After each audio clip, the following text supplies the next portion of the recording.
Welcome back to the Deep Dive. Today, we're not talking about markets or geopolitical conflicts or even the latest advancements in AI. We are going deeper. Much deeper. We're going to try and crack open the source code of civilization itself. That's absolutely right. And for too long, the idea of the meme has been, trivialized. It's been reduced to just a funny picture or a short video on your phone. Right, an internet joke. Exactly. But the sources we've compiled, they treat it as what it actually is, the architecture, the discrete instructional units of information that dictate collective human behavior, our shared perception of reality. So if you really want to understand why people do what they do... You need to read the code they're running. It's that simple and that complex. Okay, so let's unpack this and really set our mission for this deep dive. We're going to trace the life of an idea. Mm-hmm. We're going to follow a single packet of information, a meme, from its chaotic primordial emergence all the way up to its eventual extinction or its preservation. And along the way, we have to look at how these ideas compete, right? How they fight for survival in the very limited resources of our own minds. And then how these units cluster together, how they form these complex, resilient structures, the informational DNA of entire eras. The Zeitgeist. The Zeitgeist. You should think of this as, as receiving the schematics for your own mind. And maybe more importantly, for the collective mind that's all around you. It's an intense exercise. It is. It's rigorous. It's about moving past just running the program and finally seeing the code that governs your daily actions, your most cherished beliefs, and, the way your entire society is put together. It's a foundational look at cultural engineering. Exactly. So let's start at the absolute beginning, the core definition. The sources demand we be precise here. A meme is the basic unit of cultural information. Yes. And that analogy they draw between biology and culture, it's the perfect way to anchor this concept. It's really the essential analytical framework. So just as a biological gene carries a specific instruction for a physical trait. Right, like the code for eye color or the instructions on how to synthesize insulin. It's a functional set of instructions. A meme carries the instructions for an idea or a belief or a specific pattern of behavior. It's the conceptual blueprint for an action, and it gets copied from one mind to the next. So it's a discrete packet of data, and crucially, it's propagation. Yeah. But it doesn't rely on reproduction in the biological sense, right? It spreads through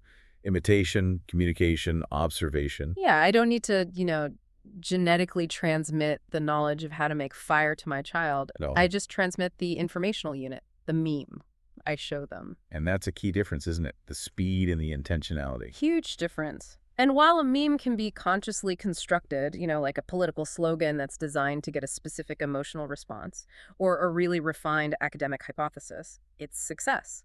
Its propagation is often an emergent property of its structure. What do you mean by that? An emergent property? I mean, if the structure itself is inherently sticky, if it's easy to remember, simple to execute, or it's just deeply emotionally resonant, it's going to spread. It will spread regardless of whether the original author wanted it to go viral or not. So its fitness is self-contained. Exactly. It doesn't need a marketing budget. That makes the category of things that qualify as a meme incredibly broad then. We're talking about huge systemic concepts and these tiny instantaneous ones, and we're treating them the same way analytically. Well, just think about the spectrum. On the really small end, you have something like the specific cadence you use when you answer the phone. That's a subtle, learned behavioral instruction. A tiny little meme. A tiny one.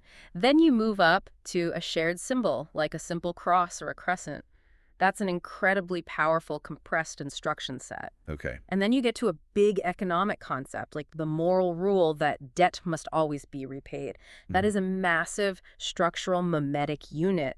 It requires incredibly complex behavior. Or, like you mentioned before, just a melody. A sequence of notes you can't get out of your head. They're all fundamentally just packets of instructions waiting to be executed.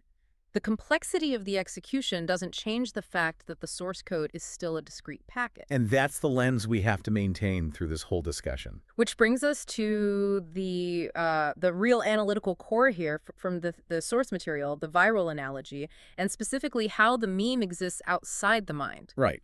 So when that ancient melody is written on a clay tablet, or that economic theory is in a book, or a catchphrase is stored in some massive digital archive. It's in a state of dormant potential. Dormant potential. Yeah. So if the meme is the code, the book is just the hard drive. Exactly. But I have to ask, if the idea is so resilient, How do we tell the difference between a powerful idea that's just sitting in a book Mm. and an idea that's completely extinct? I mean, is there a shelf life for code that's stored on paper? That is the critical distinction.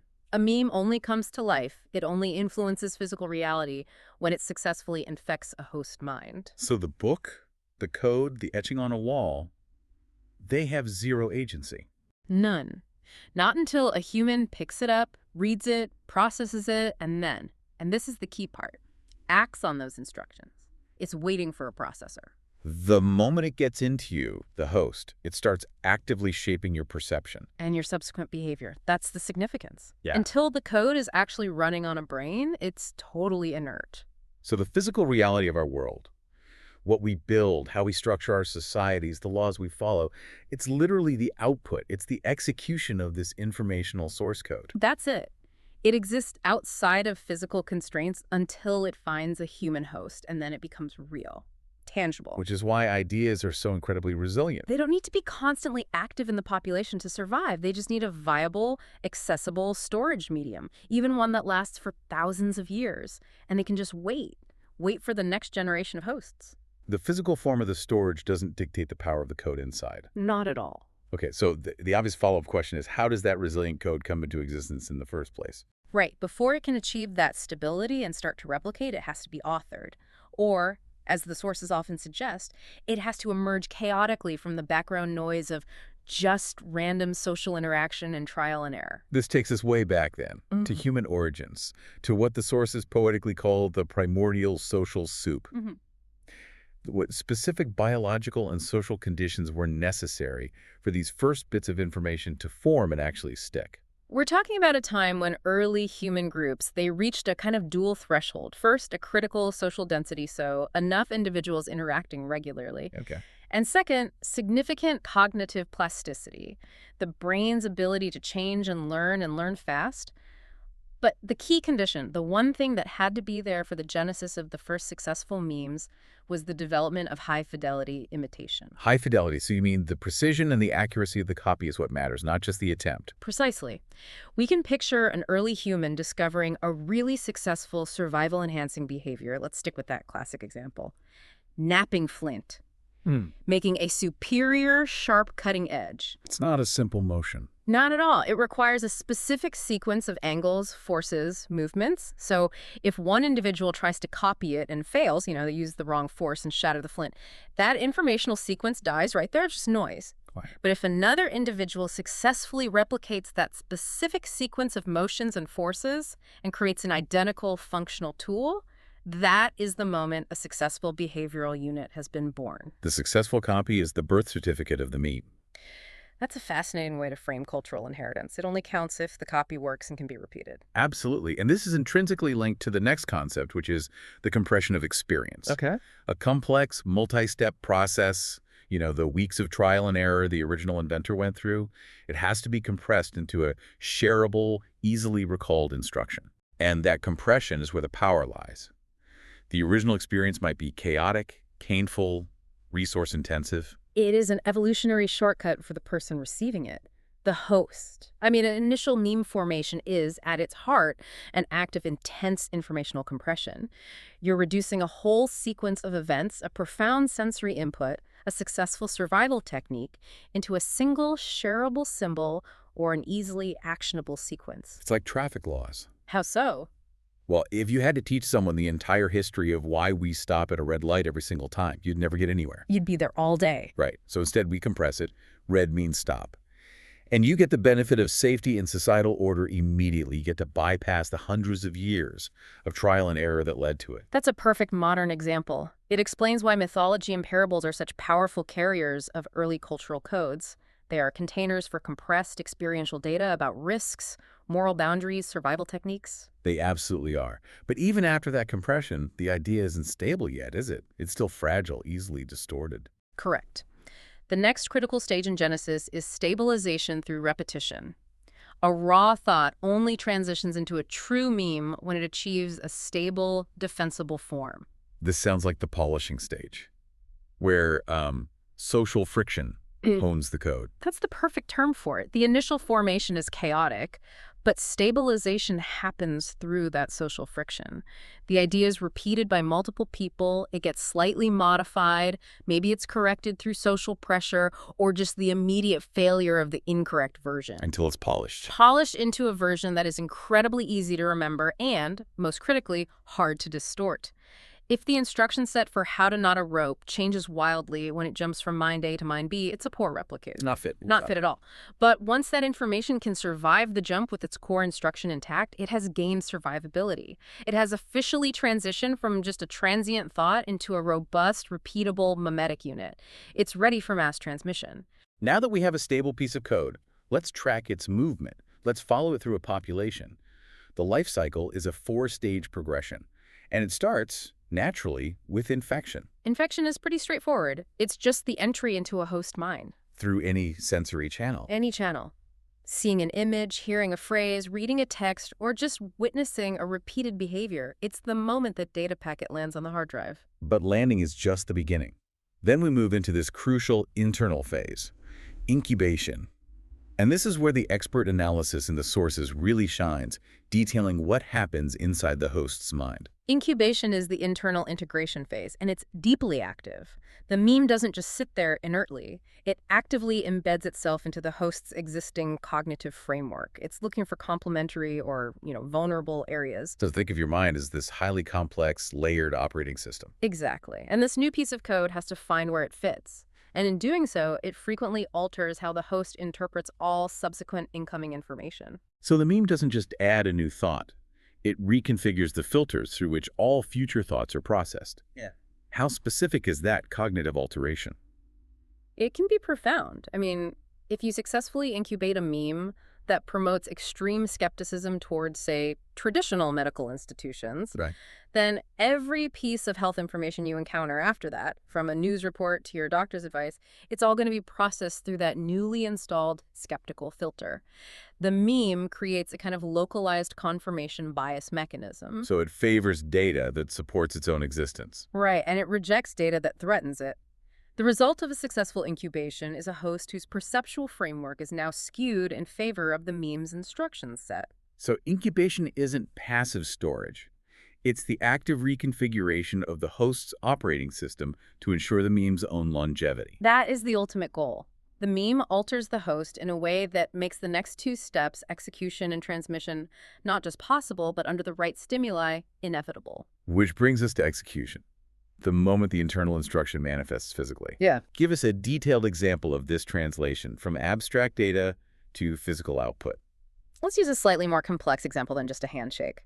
Consider a meme related to personal finance. Specifically, the instruction set for extreme thrift and refusal of consumer debt. Okay, a powerful one. A very powerful one. The meme is incubated as a core moral rule. The execution phase is the host physically manifesting this code. They're denying themselves impulse purchases, they're diligently tracking budgets, choosing specific non-flashy clothes, and actively researching high-interest savings accounts. Every financial decision is the output of that complex invisible instruction set. It is the translation of abstract data into physical, observable behavior. And finally, that observable behavior closes the loop. It leads directly into transmission. And the feedback loop is constant. It has to be. The host's executed behavior, their visibly frugal lifestyle, their, verbal articulation of their debt-free principles, it's observed by others. Those observers, especially if they are facing financial stress themselves, are highly susceptible. And then they become infected with the same informational unit. They do. They begin to incubate the thrift meme, which leads to their own execution of the code, and then they transmit it further.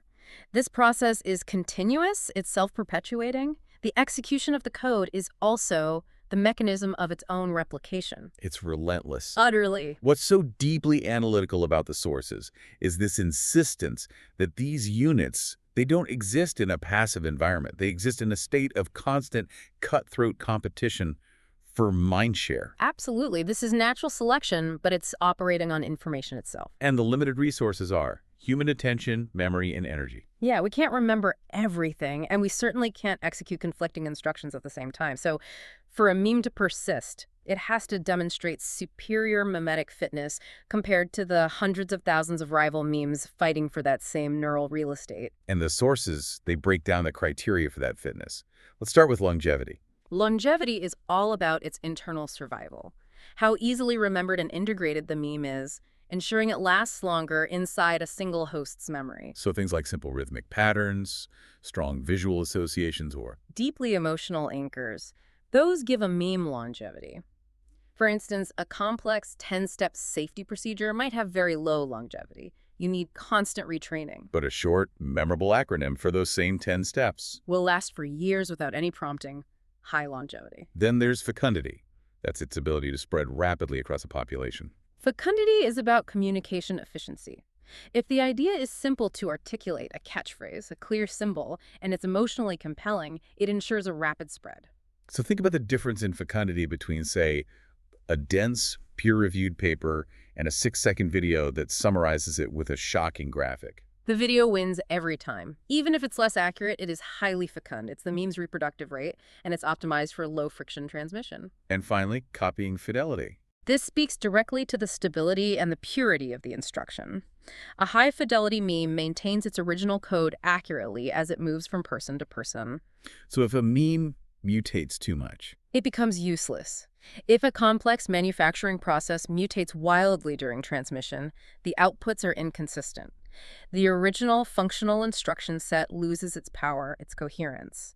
So the most successful enduring memes are those that are both highly fecund and have excellent copying fidelity. but isn't there a trade-off there? I mean, doesn't high fidelity mean a meme might be too rigid to adapt to new technologies or, changing social landscapes? Is mutation sometimes beneficial for survival, even if it degrades the original code? That is an astute question, and the sources explore it extensively. There's a balance. A meme that is too high fidelity might survive perfectly in its niche, but it's going to struggle when the environment changes. Right. Conversely, a meme that mutates too rapidly just becomes informational noise. The sweet spot belongs to the memes that maintain core fidelity.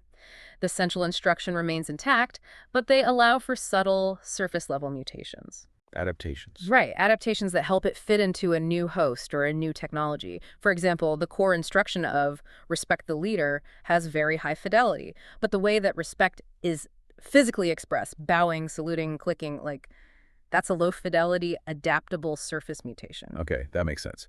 Now, let's look at the specific adaptations they developed to win this mind war. We have the defense mechanisms, memes that carry instructions to actively repel their rivals. This is a really sophisticated evolutionary strategy. I mean, a successful memeplex, it needs internal cohesion, which means it has to fight off competitors. So a meme that triggers fear or disgust or intense moral outrage toward outsider ideas, or even more specifically toward the source of rival information, that acts as a comprehensive protective shell.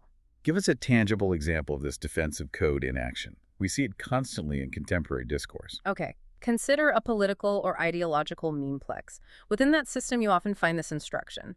The media outlet X is inherently biased, and all information they transmit is deliberately false. That's a defense mechanism. A powerful one. It ensures that any memetic unit transmitted by source X is automatically rejected before the host mind even engages in a critical assessment of the data itself. It minimizes the chance of infection. Right. It ensures the host's existing informational state remains unchallenged and stable.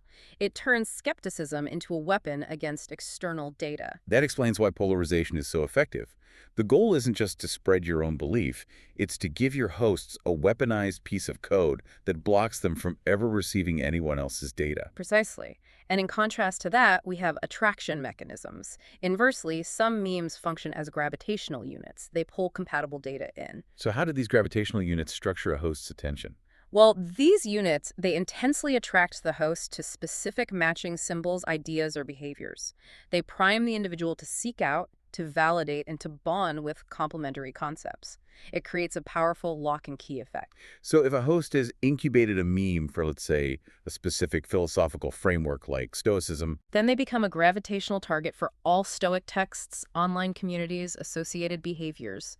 They are highly receptive to similar, compatible memetic structures, which allows for the seamless and rapid integration of compatible code. it reinforces the existing architecture. Defense keeps threats out. Attraction rapidly builds strength by pulling allies in.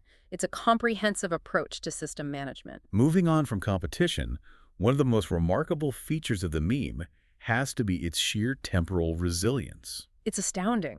Ideas are fundamentally capable of outliving the species that invented them, let alone the individuals. They possess a resilience that profoundly exceeds biological life. The physical bodies of the carriers die, but the code remains intact, transmitting itself across massive generational And the gaps. key here is that separation of storage from execution. That separation is everything. The active execution of a meme that requires living, functioning people. But the code itself can be stored indefinitely outside the host. We're talking about non-biological storage mediums. Writing, architecture, art, legal precedent written in stone. And now, massive digital data centers. Right. And in these mediums, the memes exist in that state of dormant potential, sometimes for thousands of years. They're just latent, waiting. So stored memes are essentially dead code. They have zero agency or influence on physical reality until they're rediscovered. They're just inert patterns waiting for a processor, but their shelf life can be astonishingly long. Does the durability of the storage medium matter, though? I mean, is code etched in stone fundamentally more resilient than code stored on a flash drive, which might fail or become technologically obsolete in a decade? That is the modern paradox of preservation, isn't it? Stone survives fire and time, but it's difficult to copy and disseminate.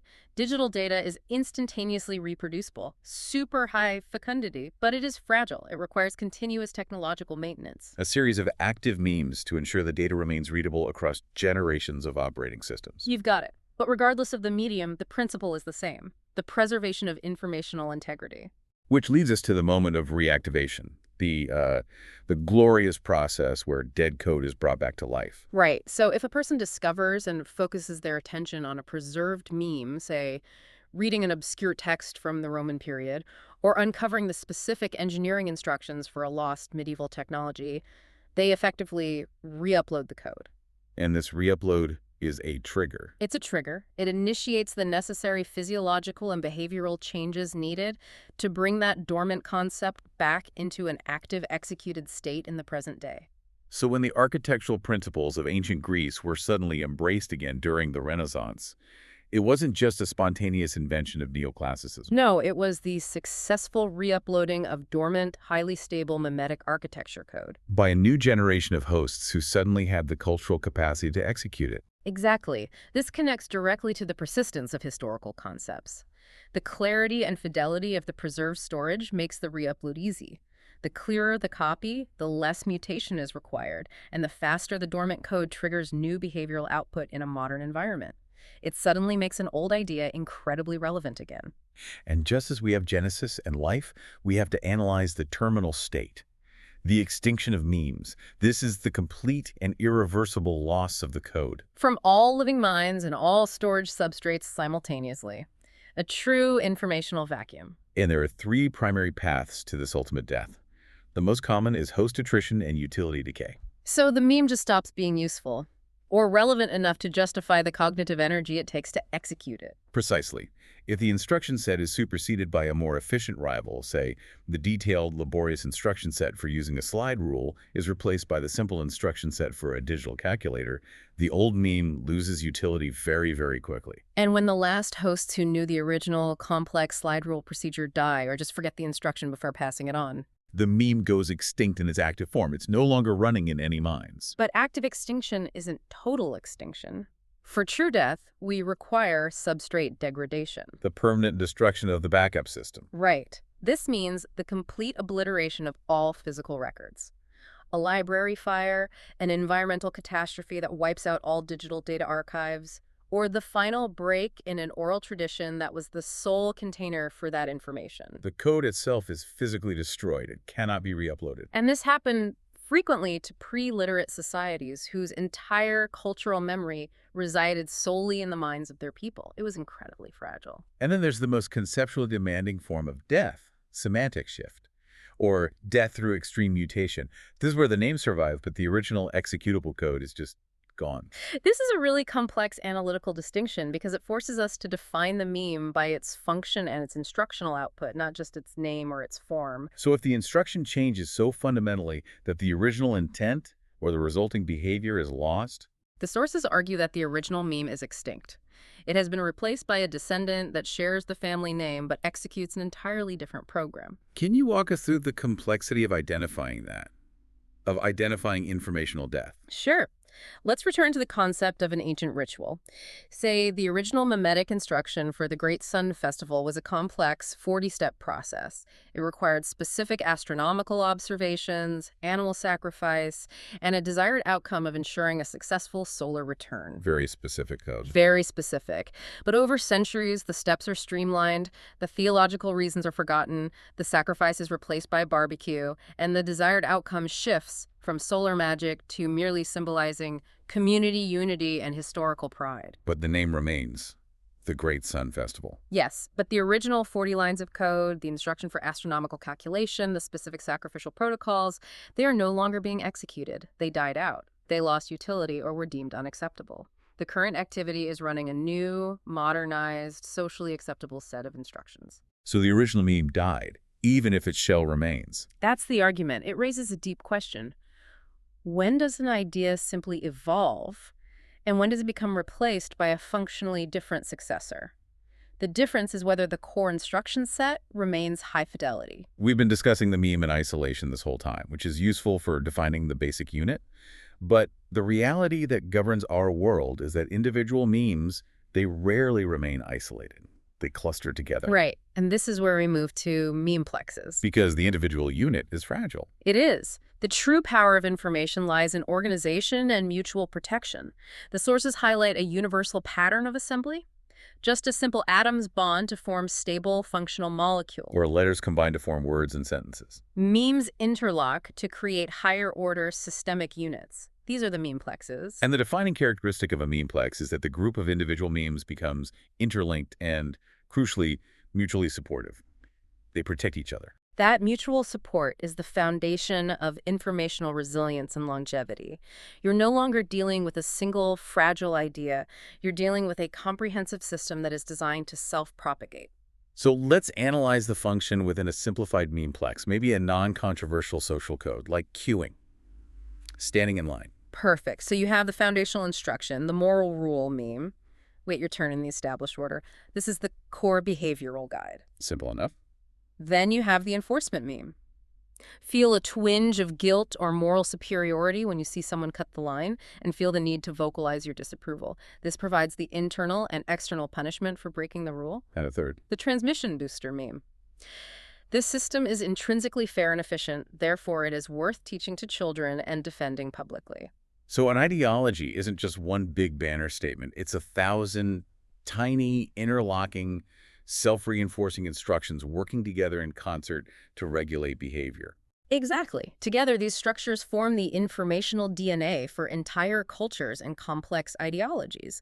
They create a closed-loop system where every element serves to defend and replicate the whole. And that systematic resilience is why comprehensive belief systems, whether they're religious, political, or social, are incredibly difficult to dismantle or replace. You don't just have to counter one argument. You have to break the lock and key bond of multiple mutually supportive units that reinforce each other's longevity, fecundity, and fidelity. Now we arrive at what is maybe the most powerful and perhaps most unsettling takeaway from this entire analysis. We have to confront the critical aspect of memetic operation. The vast majority of human life is governed by memeplexes without the host's explicit awareness. That is a staggering claim, isn't it? The implication is that very little of the information inside a human mind is truly original to that individual. It's almost entirely borrowed code. Almost entirely. Think about your identity, almost every aspect of it. From the subtle nuances of your speech, the specific structure of the jokes you find funny, your aesthetic preferences in clothing, the genre of music you enjoy, it's all comprised of informational units adopted from the embedding memetic environment.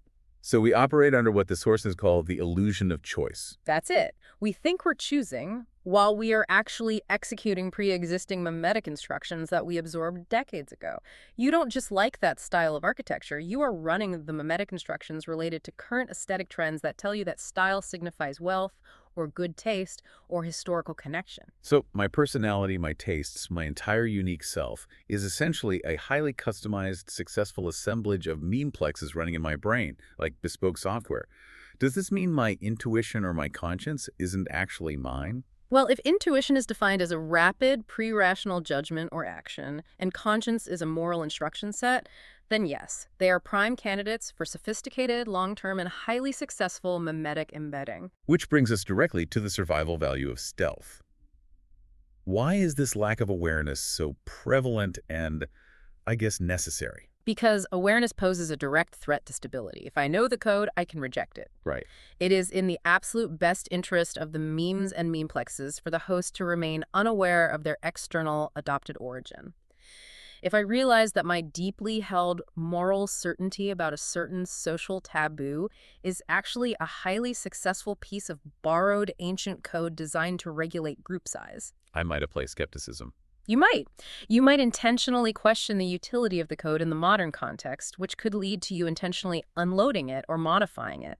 And for a memeplex, rejection means potential extinction. So the most structurally successful memeplexes are the ones that have evolved the greatest stealth capabilities. They hide in plain sight. Absolutely. Successful structural adaptation means disguising the code's origin. Evolutionarily, the most robust memeplexes have achieved stealth by successfully masquerading as the host's own personality, intuition, common sense, or conscience. They leverage the host's need for internal consistency. Completely.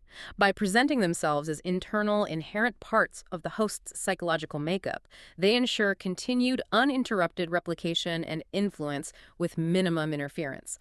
The host acts as a diligent, loyal carrier and propagator of the code. Without ever realizing they are running a program written by others, often centuries ago. That is the ultimate feat of informational engineering. It's hard to reject a code you believe you wrote yourself. It's the difference between executing a foreign command and acting according to your deepest, most cherished self. The successful memeplexes blur that line completely. So if the memeplex is the resilient DNA of an ideology or a social system, then the zeitgeist is the atmosphere. It's the collective effect of all active memes in a specific geography or time period. It's the dominant vibe. It is the informational atmosphere of an era, and it is pervasive. This explains that distinct, almost palpable feeling you experience when you visit different cities or countries, the pervasive sense of optimism or pessimism, anxiety or tradition. You aren't just sensing economics. No. You are sensing the cumulative output of the dominant memetic structures active there. That's what determines the collective social mood. So while a memeplex governs a specific group or ideology, the zeitgeist is the metastructure that arises from the statistical average and interaction of all present memetic systems. It's the synthesis, the summation. It acts as the cumulative weight of all active information in the social landscape. And this cumulative weight, it defines the overall selective evolutionary pressures. Can you give an example of that? Sure. If the most dominant memeplexes in a given time period emphasize caution, scarcity, and threat, the zeitgeist feels anxious and restrictive. And memes that promote risk-taking and grand-scale novelty, they're going to struggle to find hosts. But if dominant memes promote rapid technological progress, The zeitgeist feels dynamic and expansive, and any meme-preaching tradition or restraint finds itself struggling for breath. The zeitgeist then determines which memes are fit to survive in that specific environment. It's the ultimate ecological pressure. and crucially, the zeitgeist is never static. Profoundly fluid. It's a dynamic state of memetic equilibrium that can shift dramatically. Yes. When a new technology or a major crisis like a pandemic or a war suddenly drives the rapid replication of specific new memes, say, memes emphasizing global connectivity or, conversely, intense localized isolation, the entire balance shifts. And this shift effectively updates the collective source code. It does. The zeitgeist dictates what the majority of hosts perceive as common sense or truth in that specific time and space, even if that common sense would have been utterly unrecognizable 10 years prior. The zeitgeist is the ultimate expression of the current successful source code of human civilization, and it's constantly being rewritten by the memes within it. So stepping back, what does this entire architectural deep dive tell us about our role in this machine? It tells us we are all operating within a colossal, invisible information machine that not only influences us, but actively designs us. Okay, a concise recap then. Memes provide the shape, the instruction, and the intent of human behavior. Without the meme, human activity is just undirected noise. By understanding the meme as a discrete, self-replicating unit of information and seeing how these units cluster into complex, self-protecting memeplexes that achieve stealth, we gain a profoundly clear view of how the code of civilization is written, stored, and transmitted across generations. And that clarity, it carries an immense responsibility. If our personality, our intuition, our conscience can be, as the sources strongly suggest, sophisticated, successful, highly evolved memetic structures, just borrowed code. Then we have to ask, how much of the information we currently cherish as original or intrinsic to our being is actually just highly successful programming? That is the ultimate thought to ponder as we close this dive. Since successful memes are incentivized to remain undetectable, disguised as your own intuition, what is the first deeply held belief you would test for its external origin, now that you know the rules of memetic stealth? The moment you suspect its source, the code's stability begins to degrade. We will leave that question simmering in your incubation phase.